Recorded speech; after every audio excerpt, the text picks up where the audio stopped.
Hello everyone, আশা করি আপনারা সকলেই ভালো আছেন। আজ 15ই জুন, ফাদার্স ডে।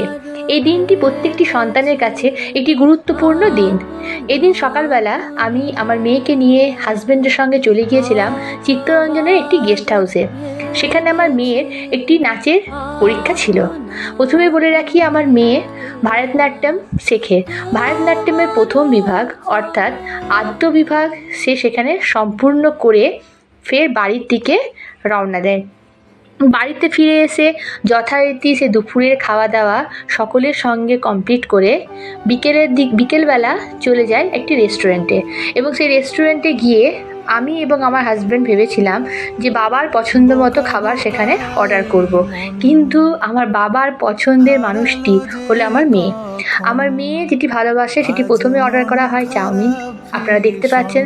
তারপরেই বাটার নান, পনির, ছোলা বাটোরা, যেগুলি আমার বাবা পছন্দ করে সেগুলি সেখানে অর্ডার করা হয়। এবং এইভাবে আমরা রাতের ডিনার কমপ্লিট করে সেখান থেকে বেরিয়ে পড়ি বাড়ির দিকে। বাড়ি ফিরে আমরা মোটামুটি 11টা সাড়ে 11টা নাগাদ। এবং এই পুরো দিনটি আমরা কিভাবে কাটালাম সেটি বাড়ি ফিরে ফ্যামিলি মেম্বারদের সঙ্গে বসে যে গল্প করার মজা, সেটি অন্য কোনো মজার থেকে কোনো অংশে কম নয়। ঠিক আছে, এবার আপনারা এই দিনটি কিভাবে কাটালেন সেটি প্লিজ কমেন্টে বলবেন। লাইক সাবস্ক্রাইব করে দেবেন, পাশে থাকবেন। Thank you.